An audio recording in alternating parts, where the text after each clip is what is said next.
పరివర్తన మూడవ భాగం. రెండవ భాగంలో సుబ్బలక్ష్మికి నచ్చజెప్తాడు. కొన్ని రోజులు భార్యాభర్తలుగా ఉండడం కుదరదు అని రామకృష్ణ ఆర్థిక ఇబ్బందులతో సతమతమవుతడం చూసి సీత అతనికి డబ్బు సహాయం చేస్తుంది. కథ కొనసాగుతుంది. సంవత్సరం గడిచింది. పండగలకు రమ్మని వియ్యాల వారిని ఎంతో ఆప్యాయంగా పిలిచేవాడు కుటుంబయ్య. రామకృష్ణ తీరిక లేదు, సెలవు లేదు అంటూ అత్తవారి గడపలో కాలు పెట్టనే లేదు. తాను వెళ్ళకపోతే నొచ్చుకుంటారని సుబ్బలక్ష్మి వెళ్ళి పండగ వెళ్ళిన వెంటనే తిరిగి వచ్చేసేది. ఒకసారి పండగకి పంపను తీసుకువెళ్ళింది. ఒకసారి పండగకి వనజను తీసుకువెళ్ళింది. దానికే సంతోషించారు కుటుంబయ్య భార్య. ఏమైనా అల్లుడు కలుపుగోలు మనిషి కాదని నొచ్చుకునేది పార్వతమ్మ. నాకు తెలుసుగా, పాపం ఆయనకి క్షణం తీరికవదని సర్ది చెప్పేది సుబ్బలక్ష్మి. అనుకోకుండా ఓ రోజు రాత్రి ముసలమ్మ కన్ను మూసింది. కామాక్షమ్మ నారాయణరావు పరామర్శించి వెళ్ళి మరొక వారం తర్వాత కోడల్ని పంపించమని ఉత్తరం రాశారు. మరొక నెల గడిచింది. ఎప్పుడో తన ఇష్టం వచ్చినప్పుడు పంపించని అని మరి కోడల్ని పంపించమని ఉత్తరం రాయడం మానేశాడు నారాయణరావు.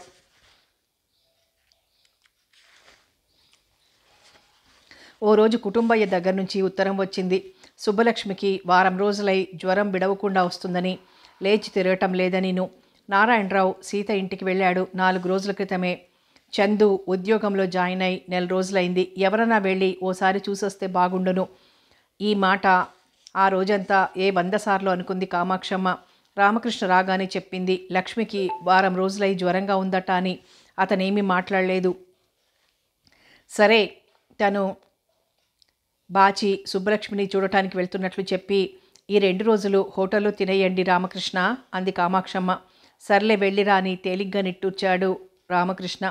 వెళ్ళిన వెంటనే ఎలా ఉంది ఉత్తరం రాయి అని అందామనుకున్నాడు. కానీ ఎందుకో అతని పెదవులు విడలేదు. అతనికి అప్పుడప్పుడు సుబ్బలక్ష్మి గుర్తుకొస్తోంది. వస్తే బాగుండును అనిపిస్తుంది. కానీ ఆమె కావాలని రావాలని అతని మనసు గట్టిగా కోరుకోవటం లేదు. తాను దూరంగా ఉంచిన బయటపడిన సుబ్బలక్ష్మి అంటే అతనికి గౌరవం లేకపోలేదు. తనకు తెలియకుండానే తల్లి దగ్గర నుంచి ఉత్తరం కోసం ఎదురు చూశాడు. ఖాళీ దొరికిన ప్రతిక్షణం లీలతో కనిపిస్తున్నాడు చందు. 2 రోజులు ఆమెతో తాను తమ్ముడు ఇద్దరం తిరగడం బాధగా అనిపించింది రామకృష్ణకు. అయినా తమ ఇద్దరి మధ్య చందు ఉంటే ఫ్రీగా ఉండలేమేమో. లీల రామకృష్ణను పిలవకపోలేదు. రండి కృష్ణ, ఓసారి అలా తిరిగొద్దామని. ఆహా, పనుందని తప్పించుకున్నాడు రామకృష్ణ. అన్నయ్య మనసు బాగోలేదు, వదిన ఆరోగ్యం సరిగ్గా లేదట. మాటల మధ్యలో లీలతో అన్నాడు చందు. ఓ ఐసీ, అందుకే కాబోలు అదోలా ఉంటున్నారు. ఆమె పుట్టింట్లో ఉన్నారని విన్నాను. ఇప్పుడు ఎక్కడున్నారు అడిగింది లీల. పుట్టింట్లోనే.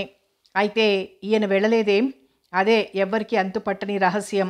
అతని మనసు ఏమిటో అర్థం కాదు. మా వదిన చాలా మంచి అమ్మాయి లీల. మీకు తెలుసో తెలియదో కానీ అతనికి ఆ అమ్మాయిని పెళ్లి చేసుకోవడం ఇష్టం లేదు. ఎందుకు మరి ఆ పెళ్లికి ఒప్పుకున్నారో మీరన్నట్లు ఆయన దొరకరు. ఏది ఏమైనా తాళి కట్టాక ఆ అమ్మాయి పట్ల ఉదాసీనంగా ఉండిపోవటం మాత్రం బాగోలేదు. అన్నయ్య, మీరు క్లోజ్గా తిరుగుతుంటారు. ఎప్పుడైనా అన్నారా ఈ మాట? ఆమె కళ్ళల్లోకి సూటిగా చూస్తూ అడిగాడు చందు. ఓసారెప్పుడో అన్నాను, మీ లక్ష్మిని తీసుకురారేం సినిమాకని. నవ్వేసి దానికి జవాబివ్వకుండా మరోవైపు తిప్పేశారు సంభాషణ. మీరు అన్నయ్యకు కంపెనీ ఇవ్వకుండా ఉంటే అన్నయ్య మారతాడేమో. ఎంతో కరుగ్గా సూటిగా అడగాలనుకొని రిహార్సల్ వేసుకున్నదంతా ఎగిరిపోయి ఈ ఒక్క మాట అనగలిగాడు చందు. అతని సంస్కారం అంతకన్నా కరుకుగా అడగనివ్వలేదు. చిన్నబోయింది లీలవదనం. నన్ను మీరు అపార్థం చేసుకుంటున్నారా చందు అడిగింది బాధాస్వరంతో. చచ్చా, మిమ్మల్ని మరొకలా నేను అనుకోలేను. ఏమిటో మా అన్నయ్య వదిన మా సంసారం చక్కబడాలని నా ఆరాటం, అంతే. సర్లేండి, మిమ్మల్ని నొప్పించినట్లున్నాను. Sorry, excuse me. స్వాగత్లోకి మంచి హిందీ పిక్చర్ వచ్చిందట. మార్నింగ్ షోకి వెళ్దామా అన్నాడు చందు. తల వంచి మౌనంగా ఉండిపోయింది లీల. నేను తీసుకువెళ్తాను నెలాఖరని కాబోలు ఆలోచనలో పడ్డారు. అది కాదు చందు, నాకు తెలుసు కానీ తప్పక రావాల్సిందే. ఈసారి మీరు తీసుకువెళ్దురు కానీ నా డబ్బులు అప్పు కూడా తీర్చినట్టుంటుంది నవ్వింది లీల. మరికొంతసేపు మాటల తర్వాత ఇద్దరు ఇంటి ముఖం పట్టారు. ముందే ఇంటికి వెళ్ళిపోయి వరాండాలో కూర్చున్న రామకృష్ణ, ఏరా చందు, అమ్మ దగ్గర నుంచి ఉత్తరం వచ్చిందా అడిగాడు.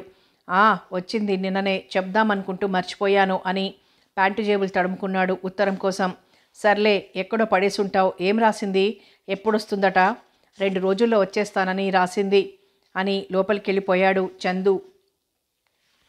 భార్య జ్వరం సంగతి అతనేమన్నా ప్రశ్నిస్తాడనుకున్నాడు. కానీ రామకృష్ణ ఇంకేమీ అడగలేదు. తమ్ముడు చెప్తాడనుకున్నాడు రామకృష్ణ, కానీ చందు చెప్పలేదు. ఇద్దరూ హోటల్ నుంచి క్యారియర్లు తెప్పించుకున్నారు. అన్నం తింటూ మరి తెలుసుకోవాలని ఆతృత అణుచుకోలేక రామకృష్ణ, మీ వదిన జ్వరం ఎలా ఉందని రాసింది అడిగాడు తమ్ముణ్ణి. ఇంకా నార్మల్కి రాలేదట. టైఫాయిడ్ జ్వరమని అనుమానిస్తున్నారట. మరేమీ అడగలేదు రామకృష్ణ. గబగబా భోజనం ముగించి తన గదికి వెళ్ళిపోయాడు. మంచం మీద మెత్తని పరుపు మీద పడుకున్నాడే కానీ అతనికి ఆ రాత్రి నిద్ర పట్టలేదు. ఒకవేళ ఈ టైఫాయిడ్ జ్వరంతో సుబ్బలక్ష్మి చచ్చిపోతే కుటుంబయ్య, పార్వతమ్మ తలకొట్టుకు ఏడుస్తారు. నోరు విప్పకుండా చాకిరీ చేసేది పోయిందని అమ్మ విచారిస్తుంది. నాన్నకు కోడలంటే ఎక్కువ ప్రేమ. అయినా కుటుంబయ్యలానే బాధపడతారు. సీతక్కయ్య బాధపడుతుంది, జాలి పడుతుంది. తమ్ముళ్ళకి, వనజకి కూడా వదినంటే ఇష్టమే. వాళ్ళు ఆమె మరణాన్ని సహించలేరు. మరి తను, సుబ్బలక్ష్మి ఈ జ్వరంతో చచ్చిపోతే పచ్చగా, బొద్దుగా, అందంగా, ఇంకా అమాయకంగా తన మంచానికి కొంచెం దూరంలో చాపపరుచుకొని నిద్రపోయే సుబ్బలక్ష్మి వదనం ఓసారి దృక్పథంలో మెదిలింది. వద్దు, ఆమె చచ్చిపోకూడదు. భగవాన్, ఆమెకు ఆరోగ్యాన్ని ప్రసాదించు. 2 చేతులతో కళ్ళు గట్టిగా మూసుకున్నాడు రామకృష్ణ. ఉదయం లేచాక త్వరగా తయారై డ్యూటీకి వెళ్ళిపోయాడు. అతని మనస్సు ఆఫీస్ పని మీద లగ్నం కావటం లేదు. ఓసారి వెళ్ళి ఆమెను చూసొస్తేనో అనుకున్నాడు. కానీ పెళ్ళై 2 సంవత్సరాలు అవుతుంది. కానీ తాను అత్తవారి గడప తొక్కలేదు. ఎన్నోసార్లు బ్రతిమలాడినా రాని అల్లుడు భార్యకు జ్వరం వస్తే పిలవకుండా వచ్చాడనుకుంటారు. అయినా ఆ కుటుంబయ్య తనకు ఉత్తరం రాయలేదు. నాన్నగారికి రాశాడు. ఎంతకాలమై ఆమెను పంపించేయమని నాన్న ఉత్తరాలు రాస్తున్నారు. ఆయన మాట నిర్లక్ష్యం చేసి కుటుంబయ్య కూతుర్ని ఎందుకుంచుకున్నట్లు తను మాత్రం మామగారి ఉత్తరాన్ని ఖాతరు చెయ్యొద్దు. ఇలా ఎటూ తెగని ఆలోచనలతో తల వేడెక్కిపోయింది. మధ్యాహ్నం లంచ్ తర్వాత అతను డ్యూటీకి వెళ్ళలేదు. క్వార్టర్స్లో పడుకున్నాడు. సాయంత్రం లీలా, చందు పార్క్ వైపు కబుర్లు చెప్పుకుంటూ వెళ్ళటం చూశాడు. లీలా అలా తన తమ్ముడితో కలిసి తిరుగుతుంటే ఏదో అసూయ లాంటిది రేగుతోంది. ఎందుకు? లీల తన సొంతం కాదే. అయినా తను అనుభవించే విశ్రాంతి, ఆనందం తమ్ముడు దోచుకుంటున్నట్లు ఫీల్ అవుతున్నాడు. చాలా రోజులుగా లీల తనకేమవుతుంది అనే వివేకం వెన్నుచరిచి అతని నోరు మూయిస్తుంది. తమ్ముణ్ణి, లీలను ఏమీ అనలేకపోతున్నాడు. ఆ రాత్రి 10 గంటలకి ఇంటికొచ్చాడు చందు. ఇంత ఆలస్యమైందేం? తలుపు తీస్తూ ప్రశ్నించాడు రామకృష్ణ. సినిమాకు వెళ్ళాను అన్నాడు పొడిగా చందు. మరేమీ ప్రశ్నించలేదు రామకృష్ణ. అతనికి తెలుసు లీలతో కలిసి వెళ్ళాడని. ఎంత చెప్పినా నువ్వు వినిపించుకోవటం లేదే లీలా. మా మాట. మళ్ళీ ఎవరితో కలిసి సినిమాకు వెళ్ళావు? వచ్చే కోపాన్ని గొంతులోనే నొక్కిపట్టి ప్రశ్నించింది వరలక్ష్మి. రామకృష్ణ తమ్ముడు చందుతో నిర్లక్ష్యంగా జవాబిచ్చి బట్టలు మార్చుకోసాగింది లీలా. అందరూ ఎలా ఆడిపోసుకుంటున్నారో వింటున్నావా? ఇలా నలుగురు నోట పడితే పెళ్లి పెటాకులు ఎలా అవుతాయే? అలాంటివేమవుతాయని ఆశ నాకు లేదుగా. సూటిగా వరలక్ష్మమ్మ హృదయాన్ని బాకులా తాకిందా మాట. చప్పున ఆమె కళ్ళల్లో నీళ్లు తిరిగాయి. అనమ్మా, అను. మా అసమర్థతని ఇన్నాళ్ళు అందరూ ఎత్తి చూపారు. ఇప్పుడు నువ్వన్నావు. ఏం చేస్తాం? మాకు మాత్రం ఆడపిల్లకు పెళ్లి చేసి అత్తవారింటికి పంపాలని లేదు. మా కర్మ ఇలా కాలింది. తల గట్టిగా కొట్టుకుందామే. ఎందుకమ్మా నన్ను నొప్పించి నువ్వు బాధపడటం? ఏదో సరదాకి మన బాధలు కాసేపన్నా మర్చిపోదామని. ఇంకా ఎటన్నా తిరిగితే చెడిపోయినట్లే. ఇంతకీ నేను ఎంతమందితో తిరుగుతున్నాను? రామకృష్ణ, అతని తమ్ముడు వాళ్ళు ఎలాంటి వాళ్ళో, వాళ్ళ కుటుంబం ఎటువంటిదో నీకు తెలియదా అమ్మా? ఎవరేమనుకున్నా నాకు బాధ లేదు. మీరనుకుండా ఉంటే చాలు అని క్షణం తర్వాత బరువుగా నిట్టూర్చి గొంతు సర్దుకొని ఆకలిగా ఉంది, అన్నం పెట్టు అంది లీలా. 4 గోధుమ రొట్టెలు, కంది పచ్చడి ఆమె ముందు పెడుతూ బియ్యం నిండుకున్నాయి. చిల్లర కొట్టువాడు పాతబాకి ఇస్తే కానీ బియ్యం ఇవ్వనన్నాడట అంది వరలక్ష్మి. రేపు కనుక్కుంటాలే అని ఆ రొట్టెలు తిని నీళ్లు తాగి తమ్ముడు పడుకున్న వరండాలోకి వెళ్ళి వాకిట్లో చేయి కడుక్కుంటూ ఆ 2 తమ్ముళ్ల వైపు చూసింది. పెద్దవాడు బీఎస్సీలో జాయిన్ అయ్యాడు. 2వ వాడు 10th వచ్చాడు. ఇంకో 2 సంవత్సరాలు పోతే పెద్ద తమ్ముడు గ్రాడ్యుయేట్ అవుతాడు. వాడికి ఉద్యోగం వస్తుంది. ఈ ఊహ ఆమెకెంతో తృప్తినిచ్చింది. వరండా చివర నులక మంచం మీద కాళ్ళు ముడుచుకొని చింకి దుప్పటి కప్పుకొని పడుకున్న తండ్రి వైపు ఓసారి జాలిగా చూసి గదిలోకి వెళ్ళి వరలక్ష్మమ్మ చాప పక్కన వాల్చి ఉన్న మంచం మీద పడుకుంది. ఏ సినిమా చూశావు అడిగింది వరలక్ష్మి. డాక్టర్ బాబు. నువ్వు చూసావు కదమ్మా. ఆ డాక్టర్ బాబులా నిన్నెవరన్నా ప్రేమించి పెళ్లి చేసుకుంటే బాగుండును. అలాంటి పెళ్ళిళ్ళు సినిమాల్లోనే అవుతాయి, నిజ జీవితంలో జరగవు నవ్వింది లీల. కళ్ళు మూసుకొని పడుకుంది గాని చాలాసేపటి వరకు నిద్ర పట్టలేదు లీలకు. రామకృష్ణతో స్నేహం చేసింది. రామకృష్ణ నిండు కుండలాంటి మనిషి, చాలా గుట్టు మనిషి, చాలా లోతు గుండె కలవాడు. కానీ చందు అలా కాదు. ఎదుటి మనిషి ఏమనుకుంటాడు అని ఆలోచించకుండా మాట్లాడేస్తుంటాడు. తన అభిప్రాయాలు చెప్తాడు. ఎదుటివారి అభిప్రాయం, ప్రవర్తన ఏది నచ్చకపోయినా సూటిగా విమర్శిస్తాడు, వాదిస్తాడు. రామకృష్ణ కన్నా ఒక ఛాయ తక్కువ, కానీ చందు అందంగానే ఉంటాడు, దృఢంగా ఆరోగ్యంగా ఉంటాడు. ఇతనికి ఎన్ని వేలు కట్నంగా వస్తుందో, ఏ భార్యామణి తెస్తుందో, తనకు పెళ్ళి కాదు అని తెలిసే అమ్మ ఎందుకంటూ ఉంటుందో, పెళ్ళి పెటాకులు కావద్దటే అని. కట్నం పోసి పెళ్లి చేసేవారెవరు? తనకు ఎవరన్నా కట్నం లేకుండా చేసుకుంటామన్నా ఒక్కరోజు వారిని ఆదరించి అన్నం పెట్టగల స్తోమత కూడా లేదే తమకు. తనకు పెళ్ళేమిటి అనుకుని చుట్టూ తిరిగి పెళ్లి మీదికి పోతున్నాయేమిటి ఊహలు అని నవ్వుకుంది. గట్టిగా కళ్ళు మూసుకుని నిద్రపోవాలనుకుని ముసిరే ఆలోచనల్ని దూరంగా నెట్టింది లీల. కామాక్షమ్మను చూస్తూనే వదిన జ్వరం తగ్గిందా? ఎలా ఉన్నారమ్మా? ఆతృతగా అడిగాడు చందు. టైఫాయిడ్ కదూ, క్రమంగా నార్మల్కి వస్తుందట. మరి నేనెన్నాళ్ళు కూర్చుంటాను? వనజ ఉత్తరం రాసిందా? నాన్న ఉత్తరం రాశారా అడిగింది కామాక్షమ్మ. నాన్న రాశాడు, ఇంకో వారం తర్వాత వస్తారట. వదిన జ్వరం సంగతి ఆయనకు నిన్ననే ఉత్తరం రాశాను. వనజ ఏమీ రాయలేదు, బహుశా రేపు వస్తుంది కాబోలు. అవును, రేపు వచ్చేయాలది. కోడలికి జ్వరమని తెలిస్తే అయినా చుట్టరికాలు చెయ్యరు, కోడల దగ్గరికి వెళ్ళిపోతారు నవ్విందామే. తర్వాత అబ్బా ఇల్లు ఎలా చేశారా, అడవిలా ఉంది అని పనుల్లో లీనమైంది. చందు వచ్చిన అరగంటకు రామకృష్ణ వచ్చాడు. రామకృష్ణ చూస్తూ ముందు కామాక్షమ్మే అంది. ఓసారి అత్తవారింటికి వెళ్ళు నాయనా. ఇలా ఆ అగ్రహారపు ముత్తైదవులు అంతా కుటుంబయ్య గారి అల్లుడు ఇలాంటివాడు అలాంటివాడని ఆడిపోసుకుంటున్నారు అంది. నిజమే. ఆమె గడపలో కాలు పెట్టగానే పార్వతమ్మ అడిగింది, అబ్బాయి రాలేదా వదినా అని. తర్వాత భార్య అంటే అతనికి మక్కువ ఉంటే కదా రావటానికి అని గొణిగి చరచరా లోపలికి వెళ్ళిపోయింది. ఏ మొగుడికి పెళ్ళామంటే ఇష్టం ఉండదు వదినా. తల్లిదండ్రుల చాటు బిడ్డ గనక భార్యను పంపించండని మిమ్మల్ని గట్టిగా అడగలేకపోయాడు నా కొడుకు. కాబట్టి 8 నెలలుగా మీరు కూతుర్ని ఇంట్లో పెట్టుకుంటే మర్యాదస్తుల ఇంట పుట్టినవాడు కాబట్టి రభస చేయకుండా ఊరుకున్నాడు అని ప్లేట్ తిరిగేసింది కామాక్షమ్మ. విసురుగా కాళ్ళు కడుక్కోవడానికి నీళ్ల చెంబు ఆమె ముందరుంచింది పార్వతమ్మ. కాళ్ల మీద నీళ్లు దిమ్మరించుకుని, ఎలా ఉన్నావే తల్లి, ఎక్కడుందమ్మా మా కోడలు అంటూ నడవలోకి వచ్చింది కామాక్షమ్మ. ఆమె వెనక బితుకు బితుకుమని చూస్తూ, తల్లి సుబ్బలక్ష్మి, తల్లి జగడానికి తలపడతారేమో అనే భయంతో నిల్చున్నాడు బాబీ. పార్వతమ్మ చూపించిన గదిలోకి వెళ్ళి కోడలి పక్కలో కూర్చుంటూ, ఎలా ఉందమ్మా లక్ష్మి అని ఆమె తల నిమిరింది కామాక్షమ్మ. అత్తగారిని చూస్తూనే నోట మాట రాలేదు సుబ్బలక్ష్మికి. దుఃఖం వచ్చింది. సుబ్బలక్ష్మి కన్నీళ్లు తుడుస్తూ, పర్వాలేదమ్మా, తగ్గిపోతుందని ఉత్తరాలు రాశారు మీ మామగారు. నీకన్నా బుద్ధుండక్కర్లేదు. అక్కడైతే శుభ్రమైన డాక్టర్లుంటారు. ఈ పల్లెటూరులో సరియైన మందా మాకా అంది కామాక్షమ్మ మళ్ళీ.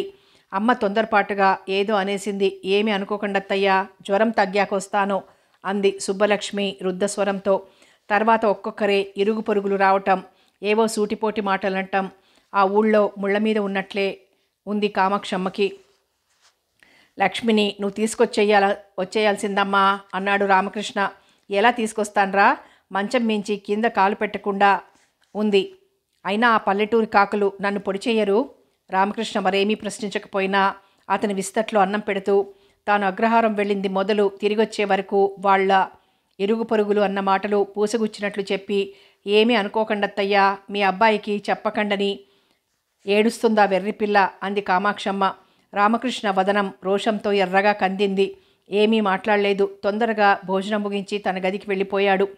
ఊళ్ళోకొచ్చిన టాక్సీ చుట్టూ మూగారు పిల్లలు. టాక్సీ దిగి తల వంచి గంభీరంగా హుందాగా కుటుంబయ్య ఇంట్లోకి వెళ్ళాడు రామకృష్ణ. అల్లుని చూసిన కుటుంబయ్య ముఖం వికసించింది. పార్వతి, కృష్ణొచ్చాడు, కాఫీ తీసుకురా అని కేకేసి, రాబాబు సుబ్బులు ఈ గదిలో ఉంది అని సుబ్బలక్ష్మి ఉన్న గదిలోకి నడిచాడు.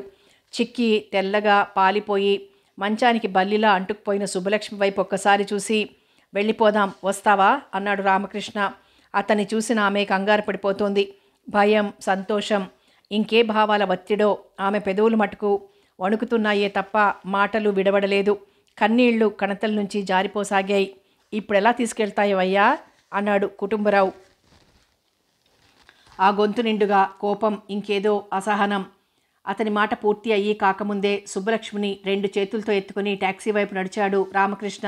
కృష్ణ అని మాత్రం అనగలిగాడు కుటుంబయ్య. కాఫీ గ్లాస్తో వచ్చిన పార్వతమ్మ అలానే వీధి వరండా వరకు నడిచి నిర్ఘాంతపోయి చూస్తూ, టాక్సీ కదిలి వెళ్ళిపోతుంటే తనలాగే చూస్తున్న భర్త వైపు చూసి, ఊరుకుంటారేమిటండి అంది కన్నీళ్ళొత్తుకుంటూ. ఏమిటి చేస్తానే, నా పెళ్ళాన్ని నేను తీసుకుపోతున్నాను అంటాడు మొండి వెధవ కసిగా అని కన్నీళ్ళొత్తుకున్నాడు కుటుంబయ్య. అమ్మో, ఏం రూబాబు, 16 ఏళ్ళు పెంచి బంగారం లాంటి పిల్లను ఇలాంటి కసాయివాడి చేతిలో పెట్టాం. అయ్యో వెర్రి తల్లి, ఏమైపోతావోనే కుమిలి కుమిలి ఏడవటం మొదలుపెట్టింది పార్వతమ్మ. ఎరుగు పొరుగులు చేరి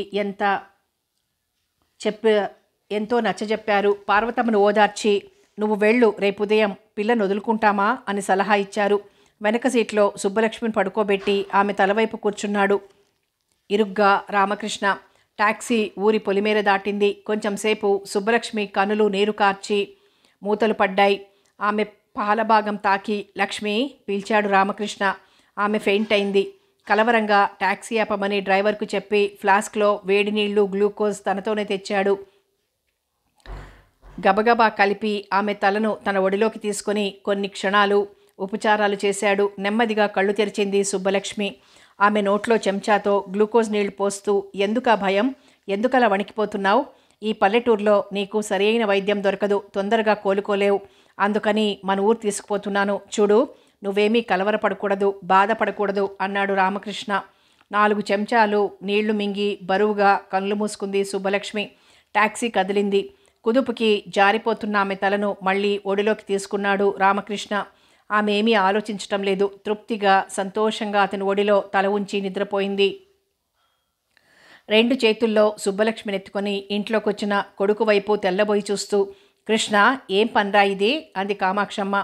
అతనేమీ జవాబివ్వలేదు. గదిలో మంచం మీద సుబ్బలక్ష్మిని పడుకోబెట్టి మళ్ళీ అదే టాక్సీలో వెళ్ళిపోయాడు. ఏం జరిగిందమ్మా? లక్ష్మి మీ వాళ్లతో పోట్లాడి నిన్ను తీసుకొచ్చాడా ఈ పెంకిఘటం? కోడలి తల ఆప్యాయంగా నిమురుతూ అడిగింది కామాక్షమ్మ. అత్తయ్యా అని కామాక్షమ్మ చేతుల్లో ముఖం దాచుకుని ఏడ్చింది సుబ్బలక్ష్మి. నన్ను లక్ష్మిని తీసుకొచ్చేయలేకపోయావా అని అడిగితే, ఎట్లా తీసుకొస్తారు? మంచం మీద నుంచి కదల్లేని మనిషి అని అన్నాను, కానీ ఇలాంటి సాహసం చేస్తాడనుకోలేదమ్మా.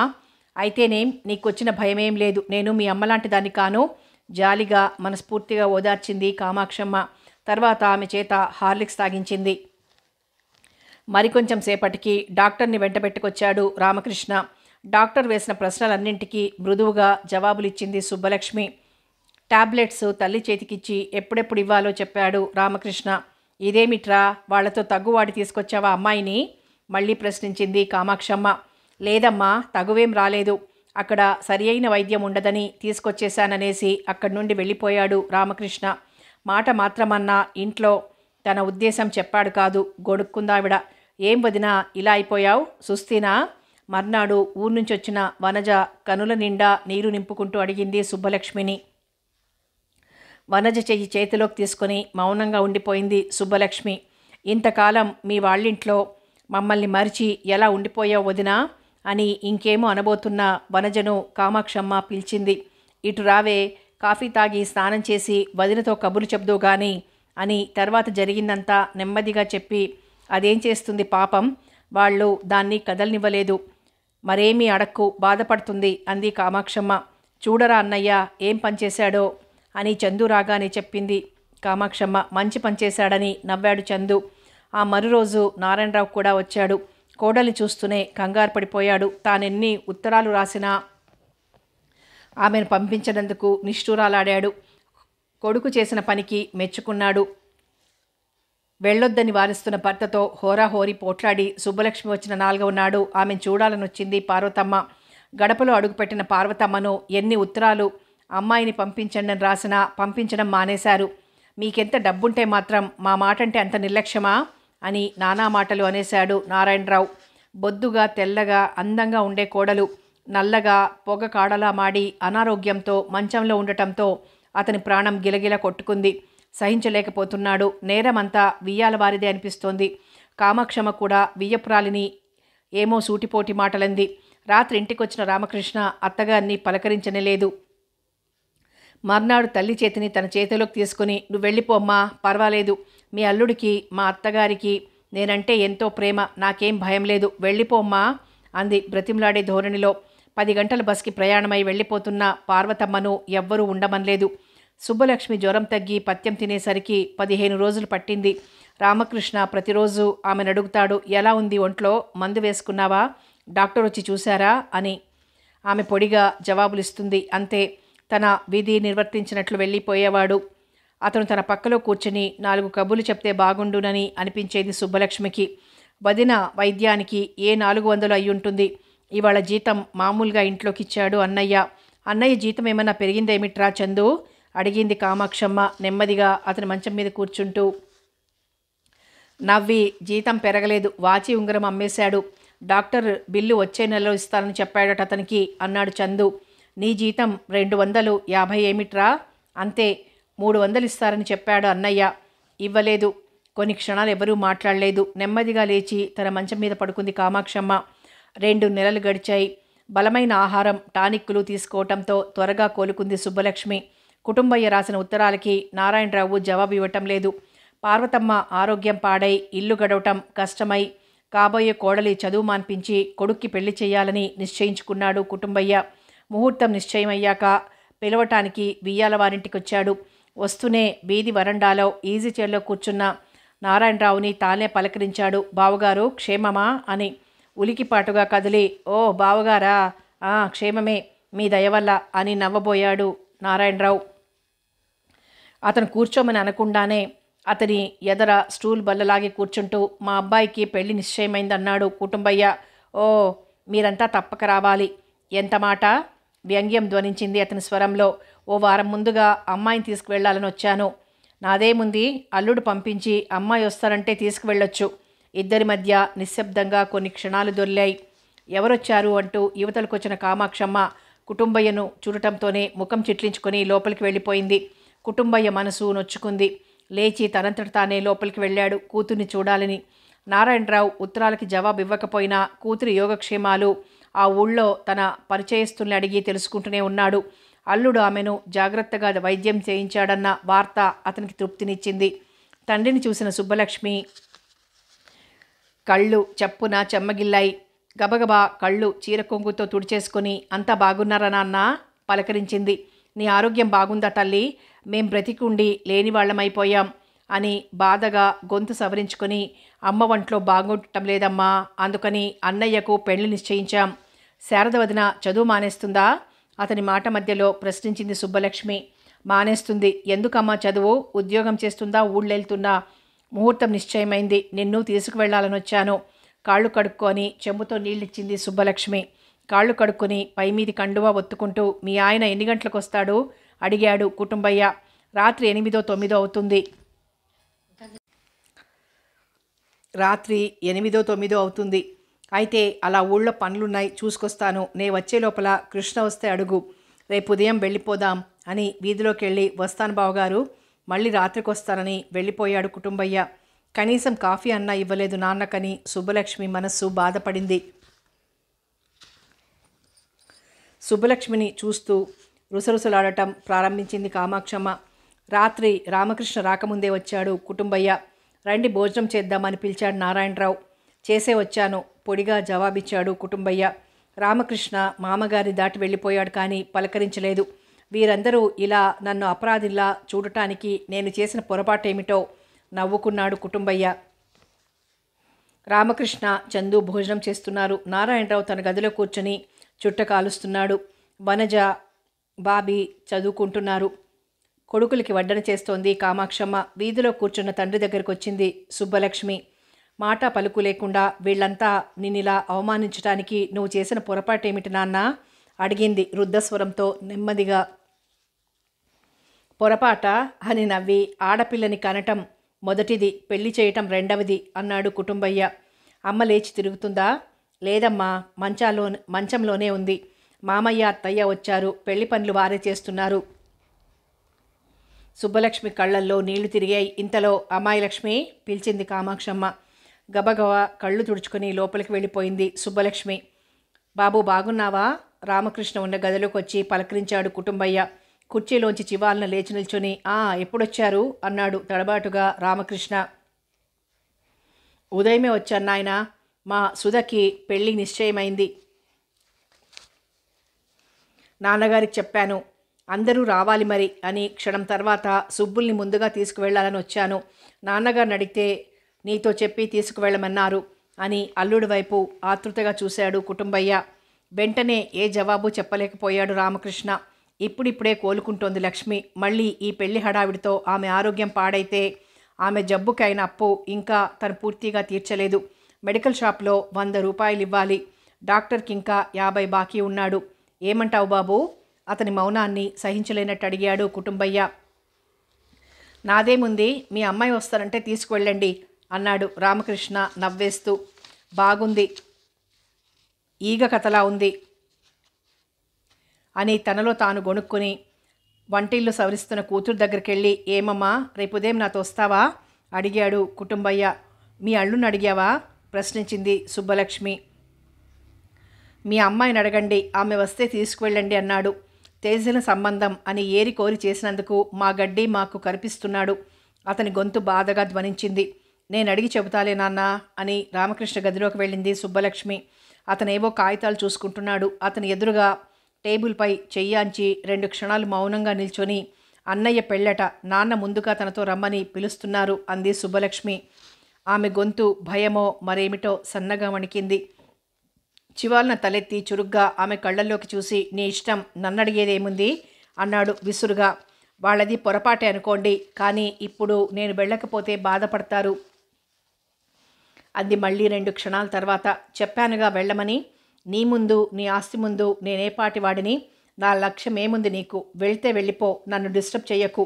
మళ్ళీ కాగితాల్లో తలదూర్చాడు. వరండాలో మంచం వాల్చి మంచం కింద గ్లాస్తో నీళ్లుంచి, ఇక్కడ నిద్రపో నాన్న అంది సుబ్బలక్ష్మి. రేపు ఉదయం వస్తావా తల్లి అడిగాడు కుటుంబయ్య మంచం మీద కూర్చుంటూ. ఆహా, ఇప్పుడు రాను, పెళ్లినాటికి ఎలాగైనా వస్తాలే నాన్న అంది సుబ్బలక్ష్మి. వద్దన్నాడా కృష్ణ? ఆహా, ఆయనేమీ అనలేదు, వెళ్ళమన్నారు. కానీ ఎలా వచ్చేస్తాను? పిల్లలకు పరీక్షలు, అత్తయ్య ఆరోగ్యం అంతంత మాత్రంగానే ఉంది. తెల్లవారి 8 మీ అల్లుడు చందు కాఫీ టిఫిన్ తిని వెళ్ళాలి. ఇవన్నీ అత్తయ్య చేయలేరు. నేను అల్లుడు వస్తాంగా. నమ్మమంటావా? నిజం, వస్తామని చెప్పాగా. రామకృష్ణ గది పక్క వరండానే కావటం వలన ఈ మాటలన్నీ విన్నాడు రామకృష్ణ. తాను ఊహించినంత అమాయకురాలేం కాదు మరోసారి అనుకుని నవ్వుకున్నాడు. గదిలోకి వచ్చి తలుపు గడియ పెట్టి చాపపరుచుకుంటున్న సుబ్బలక్ష్మి వైపు చూసి చిన్నగా నవ్వుతూ, మీ నాన్నకు ఏమని ప్రామిస్ చేస్తున్నావు అన్నాడు రామకృష్ణ. ఏదో చెప్పానులేండి, మనం వెళ్ళకపోతే పెళ్ళి ఆగిపోదు అని తాను నవ్వింది సుబ్బలక్ష్మి. కొడుకు పెళ్లికి ఎవ్వరూ రాలేదని నిష్ఠూరాలతో వియ్యాలవారికి ఉత్తరం రాశాడు కుటుంబయ్య. కోడలికి జ్వరం నుంచి రాలేకపోయామని జవాబిచ్చాడు నారాయణరావు. మళ్ళీ వచ్చాడు కుటుంబయ్య కూతుర్ని ఓసారి తమ ఇంటికి పంపించమని అడగటానికి. సుబ్బలక్ష్మి ఇప్పుడు రాదు, తర్వాత ఎప్పుడో వీలు చూసుకుని వస్తానని చెప్పింది. ఆ నెల రామకృష్ణ డబ్బిచ్చినప్పుడు ఈ డబ్బు ఇంటి ఖర్చులకి చాలదని ఇంకో 200 కావాలని అడిగింది కామాక్షమ్మ. సరిపెట్టాయి, మరి డబ్బు లేదని ఖచ్చితంగా చెప్పాడు రామకృష్ణ.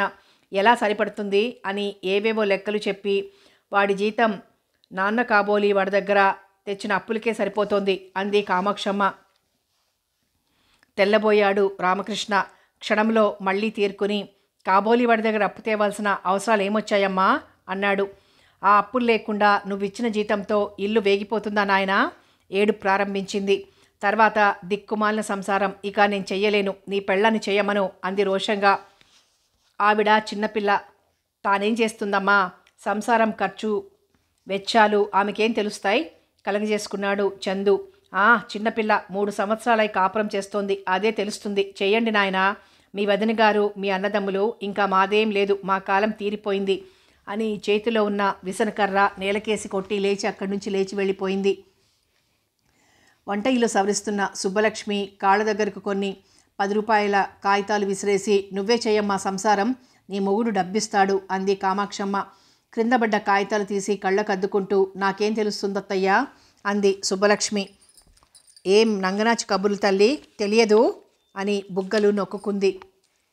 ఆమె ఇంకేమో అనబోయేంతలో, ఉంచండి వదిన, ఎవ్వరూ చేయకపోతే నేను చేస్తా, నువ్వుండమ్మా అన్నాడు చందు.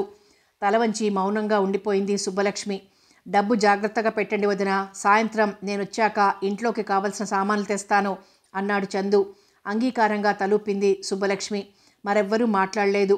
స్నానం, కాఫీ, టిఫిన్ ముగించి తాను ఆఫీస్కు వెళ్తూ మంచం మీద బోర్లా పడుకుని కళ్ళు మూసుకున్న రామకృష్ణ వెన్నుపై తట్టి, అన్నయ్య, లీవ్ లెటర్ రాసిస్తావా అడిగాడు చందు. లేచి మౌనంగా లీవ్ లెటర్ రాసిచ్చాడు రామకృష్ణ. నువ్వేం వర్రీ అవ్వకు, నే చూసుకుంటాను అంతా అని వెళ్ళిపోయాడు చందు. నవ్వొచ్చింది రామకృష్ణకు. 800 జీతం, పైగా బోనస్లు, అంత డబ్బు ఇంటికిచ్చినా ఇంకా అప్పులవుతున్నాయి. అలాంటిది 250 జీతం తెచ్చుకోగానే చందు ఎంత ధైర్యాన్ని పుంజుకున్నాడు. సంసారం సంగతి తాను చూసుకుంటాడట. సుబ్బలక్ష్మి భర్త రామకృష్ణ పక్కలో కూర్చొని ఒత్తిగిలి పడుకున్న అతని భుజంపై గడ్డమాంచి అతని ముఖంలోకి చూస్తూ, సంసారం, డబ్బు గురించి మీరు వర్రీ కావద్దు, నేను చందు చూసుకుంటాంగా, మీకు తోచినంత ఇంట్లో ఇవ్వండి. అత్తయ్య డబ్బు చాలటం లేదనటం ఇవాళ కొత్త కాదుగా, ఆవిడ అన్నది నిజమే.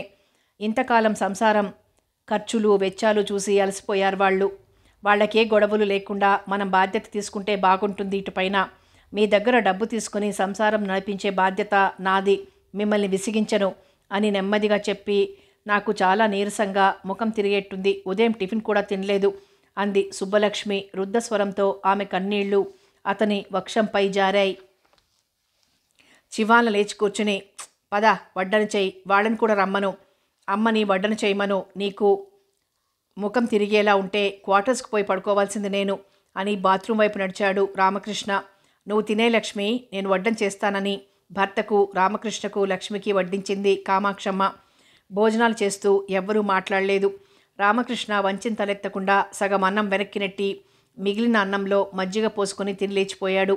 సాయంత్రం షికారు వెళ్ళి మళ్ళీ రాత్రి 8 గంటలకి ఇంటికొచ్చాడు. అతనితో ఎవ్వరూ మాట్లాడలేదు. డ్యూటీ నుంచి తొందరగా ఇంటికొచ్చిన చందు, వదినా, నెలసరి సామాన్లు తెస్తాను, ఏమేం కావాలో చెప్పండి అని పెన్ను కాగితం పట్టుకుని ఆమె దగ్గరికి వచ్చాడు.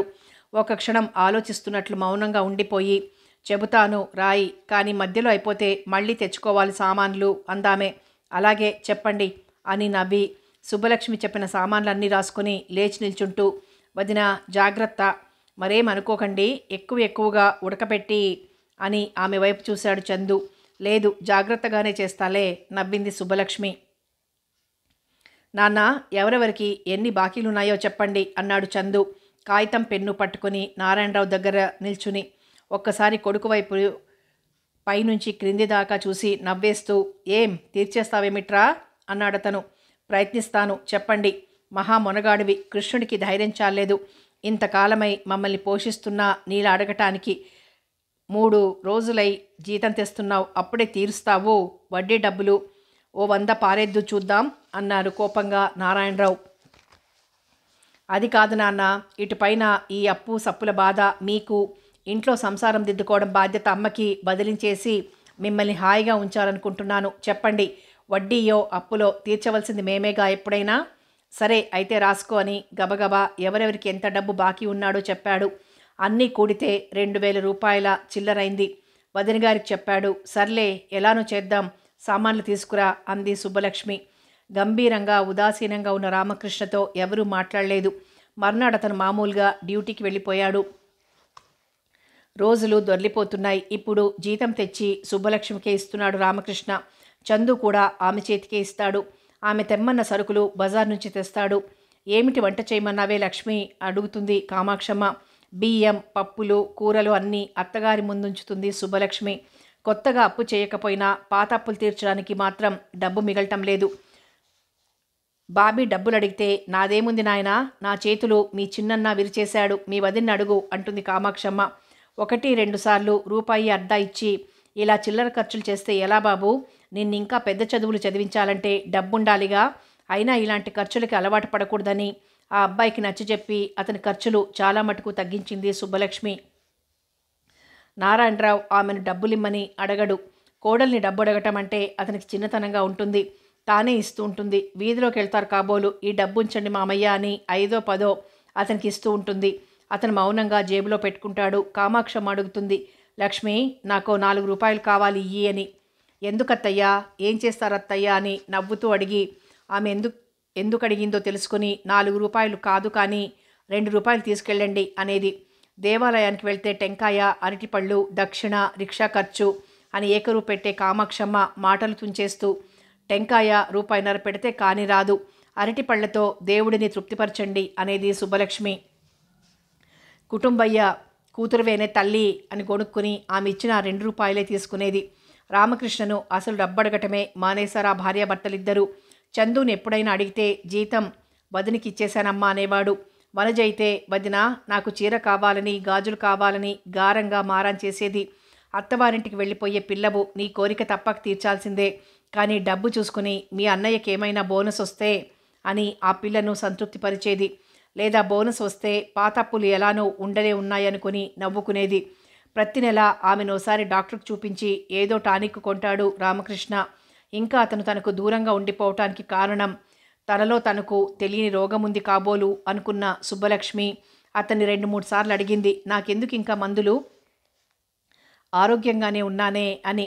ఆ జ్వరం పూర్తిగా నిన్ను పీల్చి పిప్పి చేసింది, తగినంత బలం చేకూరేదాకా టానిక్కులు వాడాలి అన్నాడు రామకృష్ణ. తల్లిలా భార్య డబ్బు చాలటం లేదని వేధించటం లేదు. అతనికి సుబ్బలక్ష్మి మీద గౌరవాభిమానాలు ఏర్పడ్డాయి. కానీ భార్యగా ఆమెను దగ్గరకు తీసుకోలేకపోతున్నాడెందుకనో. తన మిత్రుడు అన్నాడు ఓసారి ఏవో మాటల సందర్భంలో, ఇష్టం లేని పెళ్లిళ్ళు చేసుకున్నవారు పరస్పర ఆకర్షణతో కాక శారీరక వాంఛతో దాంపత్య జీవితం సాగిస్తారు అని. కానీ తనలో అలాంటి కోరిక కూడా లేదేమో. ఉన్నా తాను నిగ్రహించుకోలేనంతగా తనను లొంగదీయటం లేదు. చదువుకున్న భార్య అయితే తనని పాటికి నిలేసి అడిగి అల్లరి చేసేదేమో.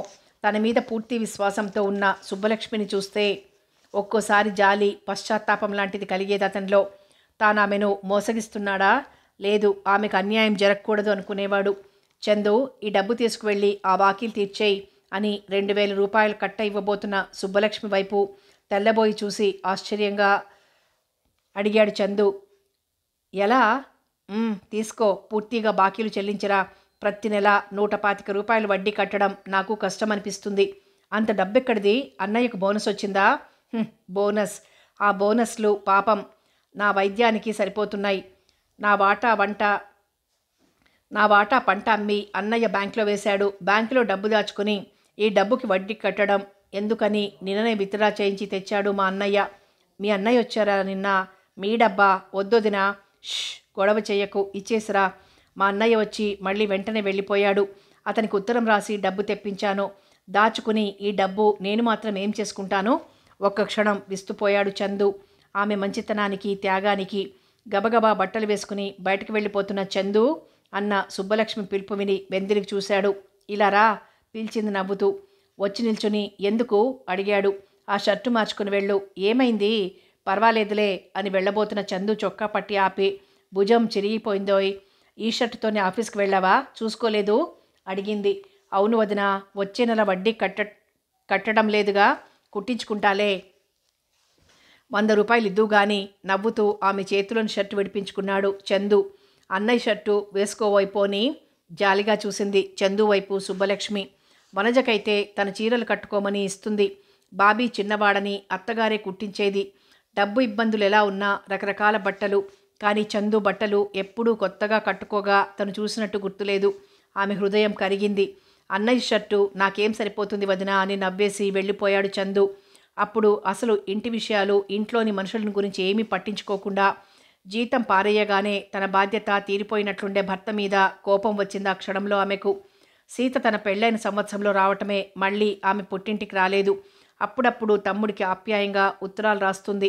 చదివి జవాబిస్తుంటాడు రామకృష్ణ. కానీ ఆమెనోసారి రమ్మని రాయడు. తానే అడిగిందోసారి. ఆమెనోసారి రమ్మని ఉత్తరం రాయరాదు అని.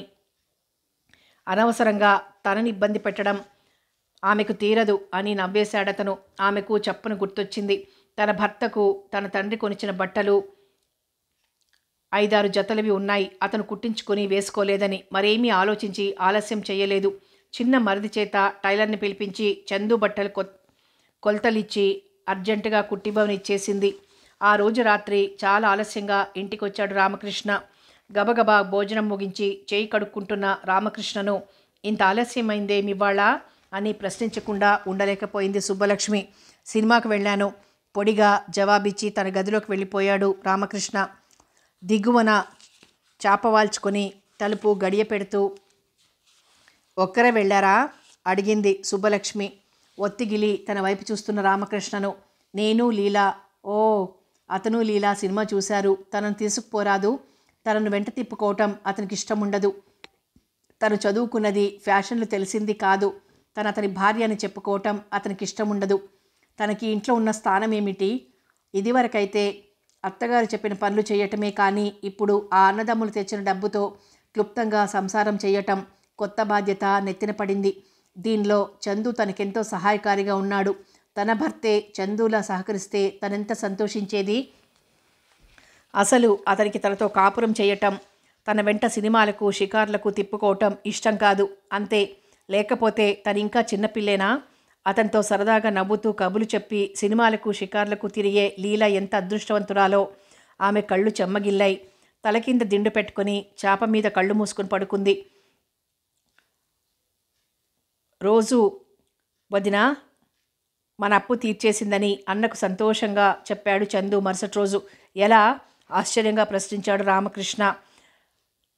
ఆమె సంసార బాధ్యత తీసుకున్న ఈ 5-6 నెలల్లో 2,000 రూపాయలు మిగల్చగలిగిందని అనుకోలేకపోతున్నాడు. ఆమె పంట తాలూకు డబ్బేదో ఉందట, తీర్చేశారు చెప్పాడు చందు. ఆహా అని మాత్రం ఊరుకున్నాడు. సుబ్బలక్ష్మి అలా తన డబ్బుతో అప్పులు తీర్చినందుకు చాలా సంతోషించారు కామాక్షమ్మ, నారాయణరావును. అమ్మాయి చిన్నదైనా బుద్ధి పెద్దది మెచ్చుకున్నాడు నారాయణరావు. కృష్ణుడి కన్నా లక్ష్మీ నయం. ఇంట్లో మనుషులు ఉన్నారో చచ్చారో కూడా పట్టించుకోడవాడు అని కోడల్ని మెచ్చుకుంది. కొడుకుని నిష్ఠూరమాడింది ఆవిడ. తర్వాత జీతం డబ్బు సుబ్బలక్ష్మి చేతికిస్తూ, నువ్వు నీ డబ్బుతో బాకీలు తీర్చావటగా, నెల నెల కొంత తీసుకుంటుంటే సరి అన్నాడు రామకృష్ణ. చిన్నగా పెదవులు విడినట్లు నవ్వి మౌనంగా ఉండిపోయింది సుబ్బలక్ష్మి. సుబ్బలక్ష్మి కొని తెచ్చిన ఫారిన్ ఐలాక్స్ చీర కట్టుకొని మా వదిన ఎంతో మంచిదని సుబ్బలక్ష్మి బుగ్గ మీద ముద్దు పెట్టుకుంది వనజ. ఆ సంవత్సరంతో వనజ చదువు అయిపోతుంది. సంబంధం ఏదన్నా చూసి దీనికి 4 అక్షింతలు వేస్తే బాగుండును అని అంటూ ఉంటుంది కామాక్షమ్మ. విని విని ఓ రోజు అడిగింది సుబ్బలక్ష్మి, ఏదైనా సంబంధం చూడమనండత్తయ్యా మీ కొడుకుని అని. వాళ్ళకి తెలియదు చెప్పాలా అంది కామాక్షమ్మ. వనజ పెళ్లి గురించి చింత కామాక్షమ్మకే కాదు సుబ్బలక్ష్మికి ఉంది. వనజ బాయ్ ఫ్రెండ్స్ అంటూ మగపిల్లలతో కలిసిమెలిసి తిరుగుతూ ఉంటుంది. అలా తిరగకూడదు, మగపిల్లలకి చనువు ఇయ్యకూడదు అని వనజను చాలాసార్లు హెచ్చరించింది సుబ్బలక్ష్మి. నీదంతా చాదస్తం, నువ్వో పల్లెటూరు అమ్మాయివి, నీకేం తెలియదు. మగవాళ్లతో తిరిగితే ఏమవుతుందే, ఎత్తుకుపోతారా అని నవ్వేది వనజ. రామకృష్ణ ఒకసారొచ్చి మమ్మల్ందరినీ చూడకూడదా అక్కయ్యా, మిమ్మల్ని చూడాలనుందని ఉత్తరాలు రాయకపోతే అని రాసిన ఉత్తరం చూసి నవ్వుకుని బయలుదేరి వచ్చింది సీత. ఏదో పెద్దవాళ్ళమైపోయాం తల్లి, ఇంటి పెత్తనం చేసే సత్తువ నాకు లేదు, డబ్బు సంపాదించే ఓపిక మీ నాన్నగారికి లేదు. వనజ కూడా నీలా ఓ ఇంటిదైతే అంది సీత దగ్గర కంటతడి పెట్టుకుంటూ కామాక్షమ్మ. దానికి పెళ్లి చేసేద్దాం, ఏదైనా సంబంధం చూస్తాలే ధైర్యం చెప్పింది సీత. ఆమె వచ్చిన రోజంతా సందడిగా గడిచిపోయింది వనజకు చీర, బాబీకి 50 రూపాయలు ఇచ్చింది సీత. రాత్రి డాబా మీద వెన్నెల్లో పిల్లల్ని పడుకోబెట్టి తాను పడుకుంది. వచ్చి ఆమె పక్కన కూర్చుంటూ, ఏమిటక్కయ్యా విశేషాలు అన్నాడు చందు నవ్వుతూ. నువ్వే చెప్పాలేమన్నా, పిన్ని వనజ పెళ్లి కోసం బెంగపడుతోందిరా. పాపం అన్నయ్య వదిన ఎలా ఉన్నారంటావు? కృష్ణుడు ఆ పిల్లను భార్యలా చూస్తున్నాడంటావా? బాగుంది, నాకేం తెలుస్తుంది అని నవ్వి, ఇద్దరు భార్యాభర్తలా ఓ గదిలోనే నిద్రపోతారు. వదిన అప్పుడప్పుడు ఏదో విచారంగా కనిపిస్తుంటారు. అన్నయ్య లీలతో షికార్లు కొడుతుంటాడు అన్నాడు చందు. లీలతో వాడికి? ఆహా, లీల మంచమ్మాయి అంటావా? ఆమె క్యారెక్టర్ అనుమానించలేం, కానీ పెళ్ళైన వాడితో అలా తిరగకూడదనే జ్ఞానం ఆ అమ్మాయికి ఉన్నట్టు తోచదు. పెళ్ళాడదేమిటిక? అయ్యే సూచనలు దరిదాపుల్లో లేవు. ఎందుకంటే డబ్బు లేదు, పెళ్లి చేసే దక్షత లేదు, పైగా ఏం లేకపోయినా నింద కూడా ఉందిగా. ఏమిటది? అన్నయ్యతో ఆ అమ్మాయికి సంబంధం ఉందని చాటుగా గుసగుసలు. పోనీ తెలిసి ఇతనన్నా దూరంగా తప్పుకోడు. ఆ అమ్మాయి పెళ్ళై వెళ్ళిపోతే వదినతో సఖ్యంగా ఉంటాడేమో అనిపిస్తుంది నాకు. కృష్ణుడికి లీల తప్పించి మగ స్నేహితులు లేరేమిట్రా? లేకేం ఉన్నారు. ఏమిటో అన్నయ్య ఆ అమ్మాయితో కలిసి తిరుగుతున్నప్పుడు హ్యాపీగా కనిపిస్తాడు. పీడ ఎప్పుడు విరడుతుందో. ఇంకేంటి కబుర్లు? ఇక్కడ పడుకునేవేం చందు? మంచు పడదు? కాసేపు పోయాక దిగువకు వచ్చేస్తాలే. కానీ ఇంటి పరిస్థితులు ఎలా ఉన్నాయి? వినాలనుందా? ఉండే కదా అడగడం. అయితే విను. అది అప్పుల సంసారం, సుబ్బలక్ష్మి బాధ్యత తీసుకోవడం అన్నీ చెప్పాడు చందు. ఆ అమ్మాయి చాలా తెలివైందిరా అని వనజ చదువైపోయింది కాబోలు. ఏదైనా సంబంధం చూస్తే సరి అంది సీత. సంబంధం చూసినంత మాత్రాన పెళ్ళైపోతుంది అక్కయ్య. కనీసం 10,000 రూపాయలన్నా కావాలి. మీరు లోన్లు పెడుతురు కానీ మిగతా డబ్బు నేను అప్పుగా ఇస్తాను. తొందరగా దానికి పెళ్లి చేసేయరా. దాని ఫ్రెండ్సు దాని స్వేచ్ఛ చూస్తే నాకేమిటో భయంగా ఉంది. మౌనంగా ఉండిపోయాడు చందు. కొన్ని క్షణాలు నిశ్శబ్దం తర్వాత సుబ్బలక్ష్మి పుట్టింటి విషయాలు అడిగి తెలుసుకుంది సీత. తర్వాత అక్క తమ్ముడు పిల్లల్ని ఎత్తుకుని డాబా దిగిపోయారు. రామకృష్ణతో కాసేపు ఆ మాట ఈ మాట మాట్లాడి వనజకింకా పెళ్లి చేసేయాలరా అంది సీత. అవును అనుకుంటున్నాను అన్నాడు రామకృష్ణ. అతని గొంతు బరువుగా ధ్వనించింది. సంబంధం చూడు, నేనేమైనా డబ్బు సాయం చేస్తాలే. తలవంచి మౌనంగా ఉండిపోయాడు రామకృష్ణ. సుబ్బలక్ష్మి పట్ల ఉదాసీనంగా ఉండిపోవటం, లీలతో షికారులు తిరగటం బాగుండలేదని ఏమేమో హెచ్చరిద్దామనుకుంది సీత. కానీ రామకృష్ణ గంభీర వదనం చూసి మౌనంగా ఉండిపోయింది. మరి 2 రోజులుంది కానీ ఏమీ చెప్పలేకపోయింది తమ్ముడికి. అదే కాదు, ఎంత తరచి తరచి ప్రశ్నించి సుబ్బలక్ష్మి దగ్గర రామకృష్ణ గురించి నిజం రాబట్టలేకపోయింది. వెళ్ళిపోతున్న సీతకు చీరా జాకెట్ ముక్క పెట్టింది. ఆమె ఉన్న 3 రోజులు పిండి వంటలు చేసింది కామాక్షమ్మ. ఎప్పుడూ లేని పినతల్లి ఆదరానికి ఆశ్చర్యంతో పాటు ఆనందం కూడా కలిగింది సీతకు. కథ కొనసాగుతుంది.